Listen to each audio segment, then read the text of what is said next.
Welcome to SITTV News. I'm Maria. And I'm Alex. And we're back to read the news so you don't have to. What a throwback! It's not just your imagination. It now costs slightly more to buy a Snickers bar on Stevens campus. Items that were once 75 cents now cost $1, and items that were once $1 now cost $1.25. The price increase isn't uniform, as some items such as Rice Krispie treats have remained the same price. On the topic of vending machines, a new type of vending machine has been installed in several locations around campus, notably on the third floor of the Babbio Center in Hayden Lounge. These new machines offer much healthier snack options like hummus, naked juice, and pure leaf tea. Although these snacks might come at a higher price, the machine accepts payment via credit card. Duck bill support has not yet been added, but is expected to be in the near future. According to Director of Residence Life, Anthony Blazzini, the machines were installed to try to bring healthier snack choices to campus. Last Friday night, WCPR and the Audio Engineering Club organized a concert in a grand demonstration of media collaboration.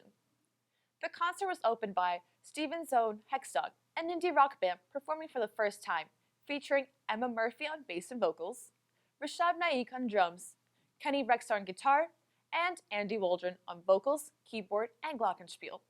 The concert also featured Thin Lips, a Philadelphia-based pop-punk group that showcased some upbeat songs from their 2015 EP, Divorce Here.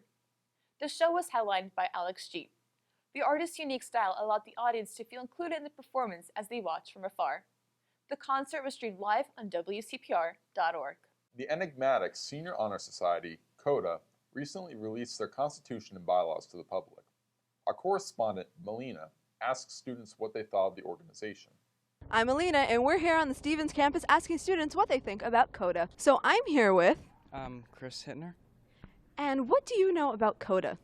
About what? About Khoda. Do you know what that is? No. Sorry, I don't think so. Okay, thank you. Sorry. I'm here with... Colin Aiken. And what do you know about Khoda? I'm aware that it's a group of senior student leaders on campus, and that they are announced at graduation, but outside of that, not much else. Do you think you know who's in Khoda this year? No, not at all. What do you think Khoda does? Honestly, I only can imagine that they're just like a sounding board for ideas or trying to improve campus, one initiative at a time. All right, thanks very much. Thank you. So Lisa, from what you know, what is Khoda? Khoda is one of Stevens' honor societies. However, this is a secret honor society for the campus's best leaders. This past Wednesday, Kevin Doherty won the Stevens Computer Science Club's newest event, CodeJam. Ben Ayofel and Kayeb Salim, who worked as a team, took second place, and Bradford Smith took home third place. The basic idea of the CodeJam is to build a software project in the allotted amount of time, working with the provided theme, said SCSC President Jason Gardella. This CodeJam, students had 1 week to work using the GitHub API, which stands for Application Programming Interface. Those competing had to interact with GitHub, which is a website for remotely hosting software projects that makes working in teams a lot easier. In total, SCSC received 4 submissions. Doherty's winning submission was a recommendation system that analyzes projects a user has started on GitHub and recommends other projects that they might be interested in. SCSC hopes to do another CodeJam soon. Speaking of technology, let's see what our senior software engineering correspondent, Tarek Kadiri, has for us this week. Tarek? Thanks, Maria. For those that watched the 80th Annual Academy Awards, you might have noticed something very interesting in the commercials. It would appear that many companies, in particular Android, have been hinting at their latest aspirations in the world of virtual reality. It is interesting that virtual reality devices have made quite a few appearances during the Oscars, as well as during the commercials. Could VR devices replace the movie-going experience? That is not really clear. Yet this is a question we must ask ourselves. Will we be able to accept using VR devices to satisfy our movie needs? Or will the experience of a traditional movie-going have too big a place in our hearts? Find out in this week's Technically Speaking.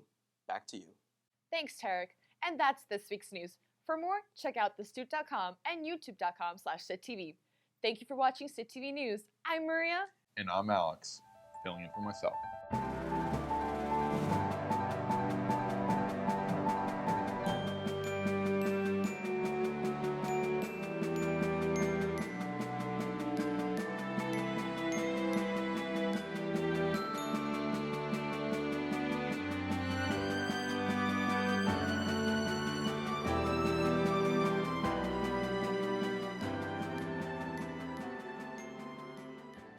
Okay. All right, everybody. Get rid of this thing. All right, we're going to get real for a second. I did not plan to come to the shooting of SITTV. I just came to SITTV Lounge because I wanted to get my senior photo taken. And I scheduled it at 4 p.m., and I'll be honest, I showed up at 4:10. All right? But there was nobody here. I was like, what the hell am I supposed to do? And I don't know what I'm going to do. I feel really dumb, too, because I didn't have $3. So I saw Chris Milkler on the way over here, and I was like, can I borrow $3 from you? And he did lend me $3.